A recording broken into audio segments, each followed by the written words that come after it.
I represent Autodesk. I have already mentioned that during the previous session. We are a design to make to operate technology company. Most of you know us as the AutoCAD company. But yeah, over the last 45 years of our existence, we've transformed as an organization and with a core focus in terms of enabling the infrastructure industry better adopt technologies which will help them transition from the conventional and traditional processes towards a more digital way of doing things. If we look at today, how the industry is transforming, I mean, there is, and I wanted to lay a special emphasis on the infrastructure industry by and large. There is a huge amount of work which is happening as we speak. More than 10,000 kilometers of roads will be constructed this year. There is almost 2x kind of volume of effort that's put in terms of enabling our rail infrastructure.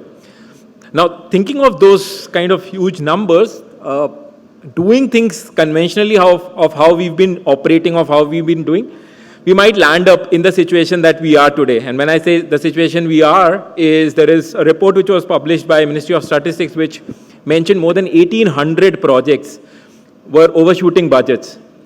More than 55% projects were beyond their timeline. And this, when I say they were exceeding timelines, it is to the tune of they were delayed by almost 5 years. So there is a huge opportunity that we have at hand in terms of ensuring and addressing how we can leverage some of these newer technologies to bring in the aspects of quality, safety, and timely delivery of these particular projects. And that's where Autodesk technology comes to the fore. What we've been doing over the last 40 years, and thank you, I think I finally have the deck. So I'll just quickly skim through some of these things. So our core mission as an technology company is to enable the infrastructure industry to better adopt technologies which will help them with their digital transformation journey. I was just putting out the numbers which probably you see on the slide in terms of the sheer amount of infrastructure development that is happening. But parallelly, we are constrained by a lot of challenges and which is leading to these issues of overshooting timelines and budgets. So we're still following a siloed-based approach. We are using point-based solutions, which I articulated, which leads to a lot of uncertainty in terms of our decision-making process. How do we address that? How do we truly transform the infrastructure in Bharat? Is by truly developing a digital backbone, which allows us to connect processes, which allows us to connect insights, assets, and deliver connected outcomes in terms of ensuring quality and safety.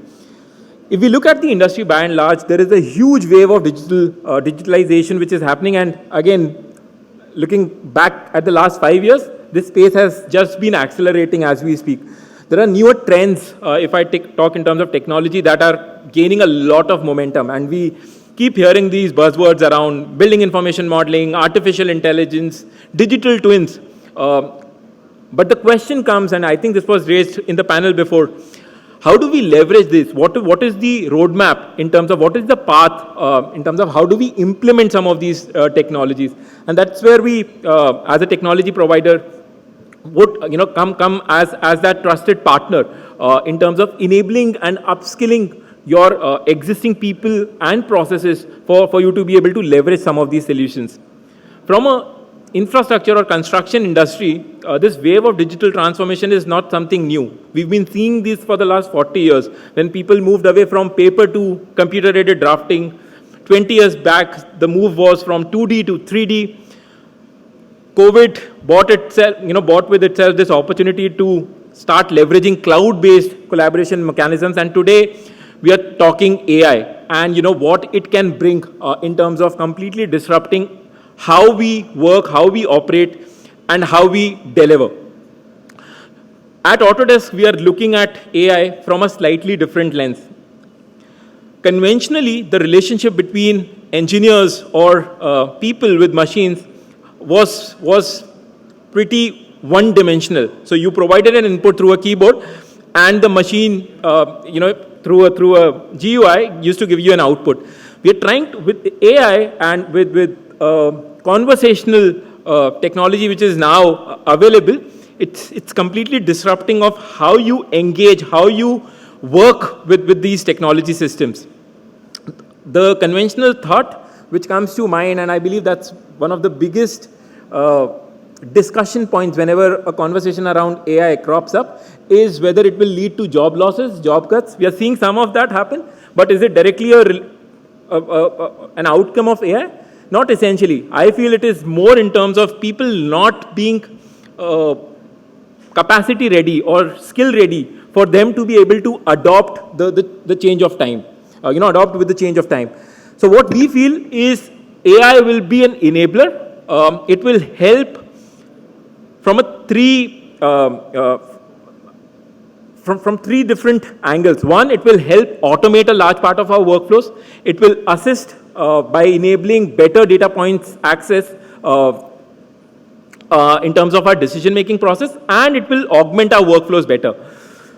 At Autodesk, again, we are developing very specific solutions to enable the industry to leverage AI within their workflows. We are bringing in technologies like Autodesk Assistant, which can completely transform of how you use design software to enable you to better achieve the outcomes that you want within your design software. What I mean by that is, today when we look at conventional CAD-based approach, it is a very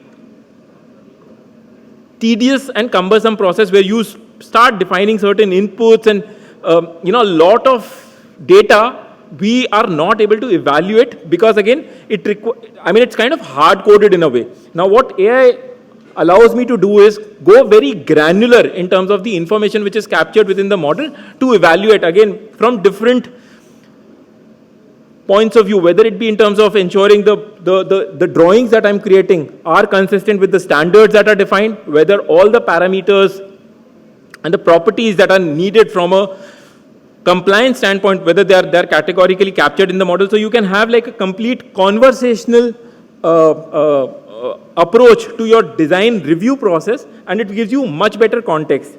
The other thing that we are trying to do is automate a large part of your workflows. And with automation, we are not restricting it to proprietary Autodesk solutions. So what we are also doing is, as it was pointed out, trying to make it open and extensible to other third-party LLM solutions. So we've been noticing a lot of developments that are happening with companies like OpenAI and Anthropic. So what we have now tried to provide you of extensive flexibility is, again, consume the information that you've created or configured within your own design environment, but use an external LLM model or an external LLM environment to deep review or deep navigate your models, and again completely automate whatever workflows that you need to do. Now think the possibilities that it brings to the table when we talk in terms of doing workflow reviews, when we talk in terms of automating our processes with regards to documentation.